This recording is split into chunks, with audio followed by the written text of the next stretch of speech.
what was he called before? And somebody here asked that, do you believe that Jesus died for us? The day I will see a white man dying for a black man, then I'll believe in the white Jesus dying for black people.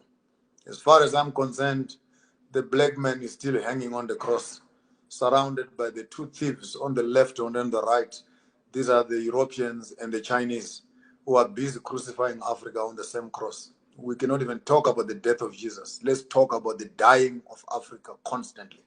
Let's not create theology of poverty and misery and glorify the death of Jesus when our brothers and sisters are still dying.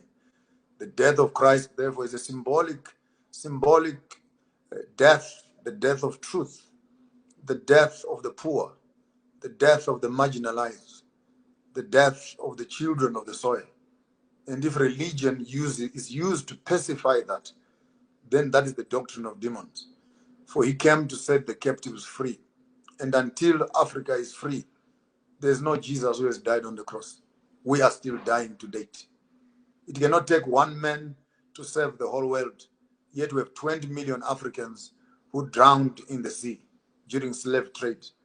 Is this God not tired of drinking blood? How much more blood does he need? Can you look at Congo? Give me the 15 million that died, plus the 25, 35 million. Calculate all the wars that have been fought in Africa. How many more millions? You tell me that all this blood that has been spilled is worth nothing, except the blood of one man who hung on a cross. So theology must not be used to create a sympathy for the white man. Theology must be used to evoke the African to start thinking, have we come down from the cross yet? Or the Romans, they have not changed. They are still Europeans.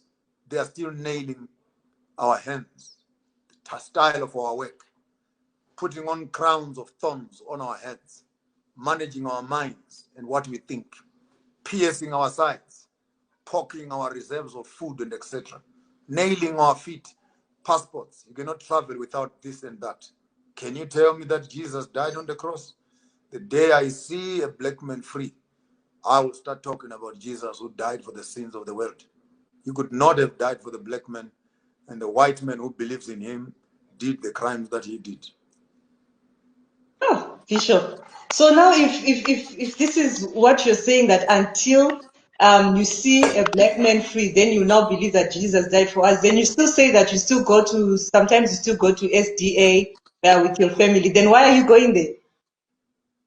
I'm a third generation Adventist in my family. A journey I've been pursuing for the past 52 years. You grow. And the shoes I was putting on when I was in primary school, I can no longer put on the same shoes. Going to a church, unless it has become patriotism, that you go to a church so that you feel like you belong. And once you belong to a church, you are not allowed to think. Therefore, shut up because you go to church. Don't think. Because apparently when you enter a church, you must surrender your sanity, you must surrender your brains, you must surrender your critical mind. To become a member is actually selling your conscience. Bishop, and many people also believe that Christianity is the way to make heaven. Does it mean that our forefathers who died before Christianity was brought to Africa didn't or won't make heaven? The paganism of making an African wait for the heaven in the sky when the European is eating the heavens on earth is another doctrine of demons. Therefore, education and religion has become a passport of escaping from poverty. I don't want that religion at all. I cannot go to heaven to walk on the streets of gold when I have never touched the bar of gold on earth. I can't walk to heaven and own the estate of heaven when I fail to look after my own ground. Question: if God wanted us in heaven, why did he create us on earth? Now it's a big mission to kill all of us and resurrect us and move us to heaven for 1,000 years and bring us back here again. Why is the bother?